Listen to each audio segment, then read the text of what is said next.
So our Blackout MV32 bit the dust the other day. I was at full draw, exploded right in my face. One of the cables came loose, cams bent to shit, limbs microfractured throughout. So we had a dilemma. We needed to get a new bow, figure out which one.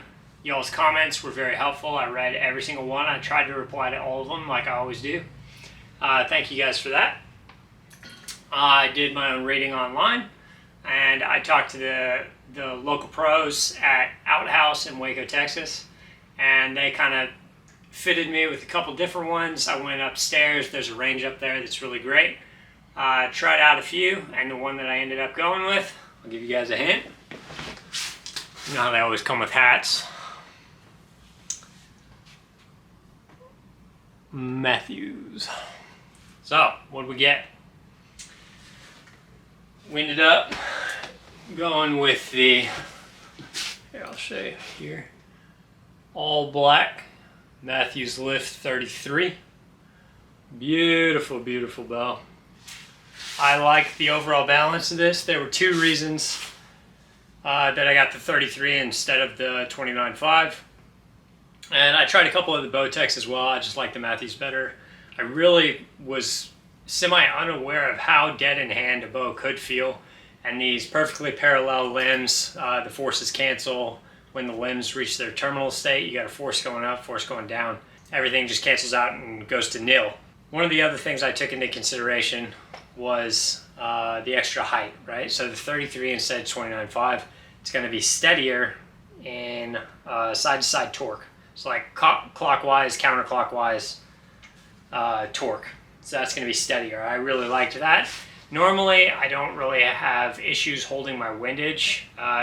For me, it's more vertical deviation, but I figured, hey, what could it hurt? And also with the 33 instead of the 29.5, you get an additional couple inches on your draw length. I tend to run 30 inches just because of the limitations of the bows that I've had previously. But with this bow, you can go up to 30.5, which is what I'm doing now. I'm trying out, so I used to shoot bent arm. So I'd shoot with my arm pretty much cocked like this.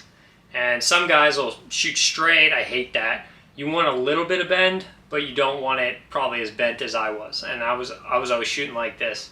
So that extra half inch, as weird as it is, lets me get that full extension. And gonna have to practice a bit to get used to that same point at the back where you're applying that pressure to get the smooth release and kind of get that surprise. Because I'm used to that being a half inch forward, you know. But all in all, I'm really liking the way it's coming together. I guess you're probably wondering what accessories did I put on, right? So I put the G5 quiver. It's all the same stuff I was running on my Blackout MV32. So I just bought the bare bow. I didn't buy any of the accessories. So I've got a G5 quiver. I got a Trophy Ridge 1 React Pro. And I've got a Trophy Ridge set of stabilizers front and back with the quick detach. I love those. Now, I gotta say the arrow rests. This is a QAD HDX. First drop away I've ever done. I was always Whisker Biscuit just because I was never trying to shoot at excessive distance, so it didn't really make that much of a difference. But I really like everything on there currently. But I also really like the idea of, in the future, running everything bridge lock and centralized. So you can do the stabilizers and run them right into the riser. I really like the stabilizer. I don't like the price of it at all. It's kind of ridiculous. But I do like that you can buy additional weights and just add those in, and they clip in, and you can do kind of, there doesn't seem to be a limit on how much weight you could add. I don't really like a heavy bow, but this bow does, when you hold it out, it wants to kind of go forwards, right? It's pretty top heavy, so having more weight on the back bar helps me hold a lot steadier. That's how I'm running this right now. I actually took the back bar and swapped it out with my front bar, so my front bar is here. And then I kind of super weighted my front bar, and I took all the weights off my back bar, which is actually on my front. Right now, that's how I'm able to shoot the most accurate and hold that pin really, really steady. it's kind of freakish how steady you can hold when you get everything balanced. But independent of the bow you have, if you balance it correctly, it's going to hold really well. Like the Blackout, that one held really well. It just sucked that it chewed through cords and blew up in my face. I did love that bow. So additional features besides obviously the bridge lock is going to be huge. I would like to run an inline sight in the future. Let me know. So I really like shooting distance. There's something about it that just kind of hones me in and makes me like hyper focus. It's almost like shooting distance is easier for me than shooting close. So I'd really like in the future to be able to shoot like 150, potentially 200. I know those are crazy distances, but I think I can do it. I've only been practicing heavily for a few weeks and there's been crazy improvement. And I've always been relatively steady. So hopefully that'll carry through with Compound World. But yeah, this is the bow. I'm very happy with it. I love the way it shoots. I'll show you some footage of just a couple shots. The lighting outside is absolute crap right now, but when I show you this, just try to listen, because two of the main things that are selling points for Mathews are the dead in hand and just overall silence. You know, it sounds almost like a trad bow. I'm from the trad bow world. If you can tell from the shirt, it says primitive bow hunting, or maybe bow hunter. Yeah, primitive bow hunting. That's how I started out. I actually make Osage bows. I've got one in the background. Can you see it? I'm working on one right now. It's that diagonal piece sitting right there, but that's right in the back. My wife and I moved recently, so I kind of lost my shop. We are going to build one in the future, but for right now, we're still kind of unpacking and doing everything in the house, which takes priority over the stuff back there. I'm looking at a UV slider very heavily. That sight is crazy nice, but it's also crazy expensive. Arxos also makes one that I'm kind of looking at vaguely. Drop in the comments if you have any other slider, long range, single pin sights that you'd recommend, either that you've used or a friend has used or anything like that. I'm looking for something that could potentially go out to 150 to 200 yards. I think that would be really cool to film out at the ranch when it's nighttime, get some lighted knocks, put the truck headlights on, kind of like that video I did a few days ago. I'm not saying I can shoot 150, 200 right now, but the way practice is going, I have full faith that I'll be able to get there eventually. All right, let's jump into shooting. All right, let's do a couple shots. We're only at 20. I just want you to hear it, really. It's amazing.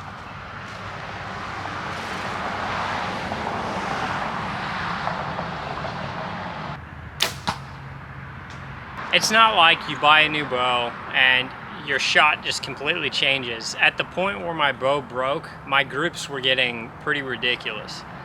So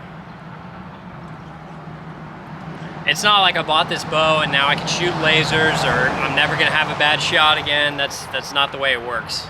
It's always about the archer, it's not about the equipment.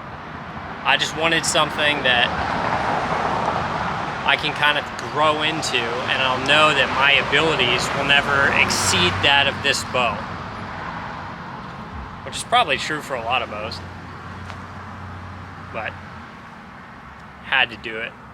And this way I at least get to tell you if it's worth the crap or not, because you know everybody always hypes stuff up. I'm not sponsored by Mathews, I'm not sponsored by anybody actually, so I can say however I feel. Honest opinion, I really like the way it shoots. Without correct stabilizers to balance it, the bow does want to do this on the 33. The 29.5 was a little bit better about that. In the future, I'm just gonna we'll run a bar here and a back bar, and I'll probably put more weights on the back just to kind of counterbalance. Right now, like I said, I just have way more weight on my back bar, and I have my back bar kind of cocked out to help counter the weight of the quiver in the sight. I'll probably mic-cartoon that and see if I can get it any better, but for right now, it goes where I want and it holds pretty steady.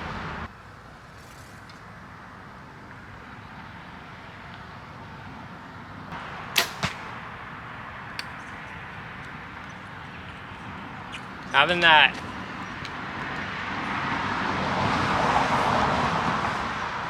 that extra ½ inch of draw. Normally when I'm here, it's like there's a certain place that I normally start applying pressure and then it'll go off. Now place is in a different spot now, so I'm definitely punching the trigger more with the new draw length, but that's an independent factor from switching bows. That's just a draw length thing.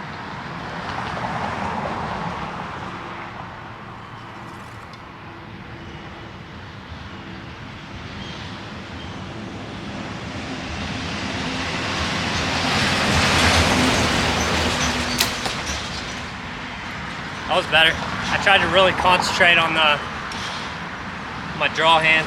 Let's do one more.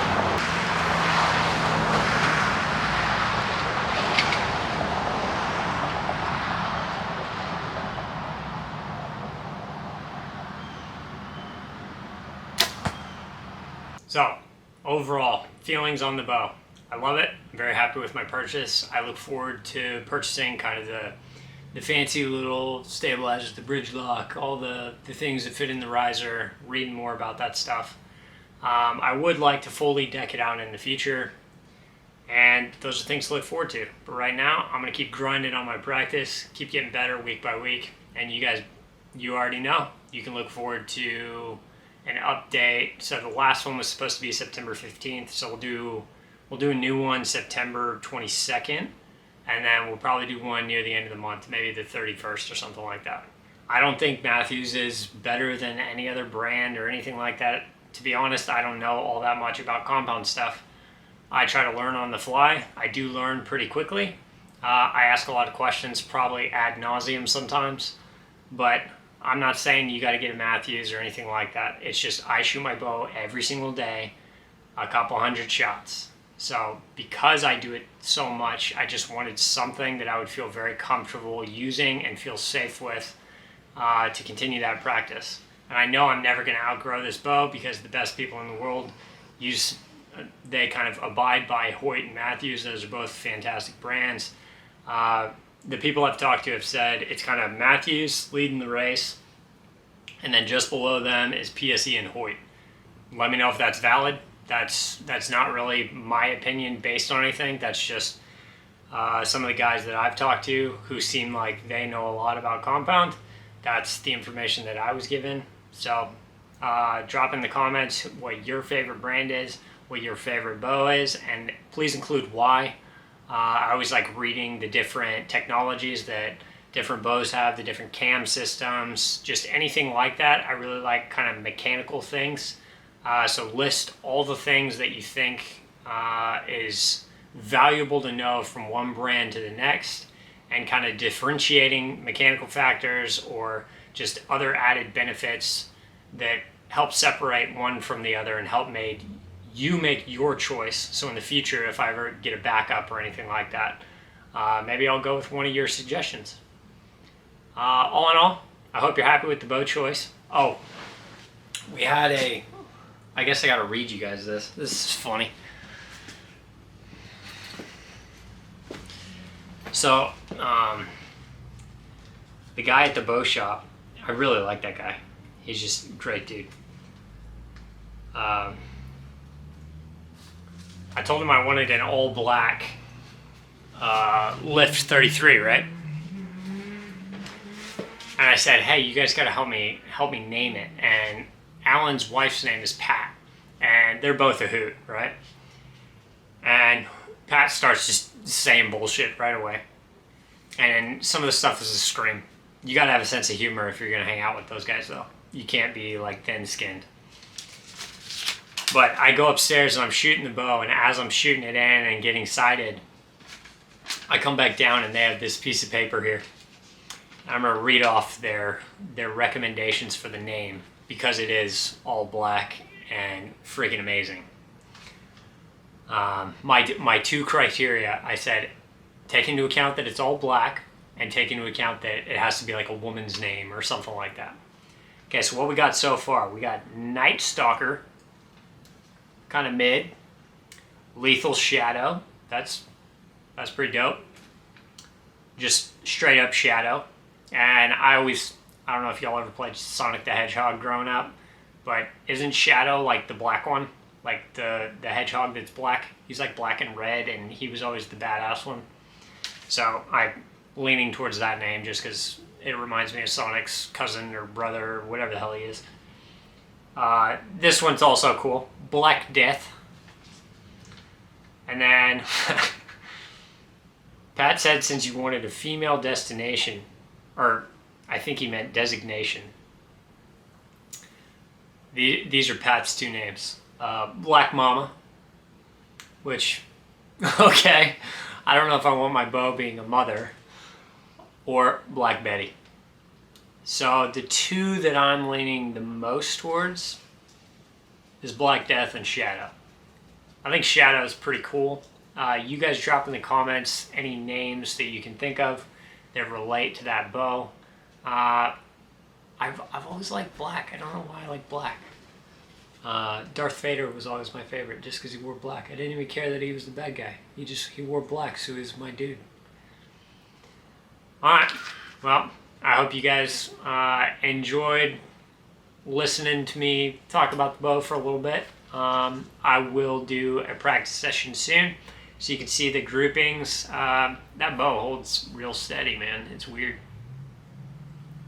I might switch the grip out. That's my one kind of complaint. Yeah, I didn't really notice it immediately, but the edges on it are kind of curved, so it wants to slide around in your hand more than very kind of rectangular ones with sharper corners. So I might switch that out. A buddy of mine recommended Crispy's. He has apparently like a lift handle that you can swap out, and that's more form-fitting for what I'm looking for. It's a little more, the edges are a little sharper and more pronounced, so you know you're in that right position every time. I just got used to that with the other bow. Maybe it's preference. I'm thinking about using a wrap as well. I've heard some people say, no, don't use a wrap, but then if you watch Levi Morgan in the championships or him just shooting practice, sometimes he has a wrap on his riser handle. So, can't hate on it that much. Alright, well, more to come. Hope you guys enjoyed the video, and always remember, love what you love.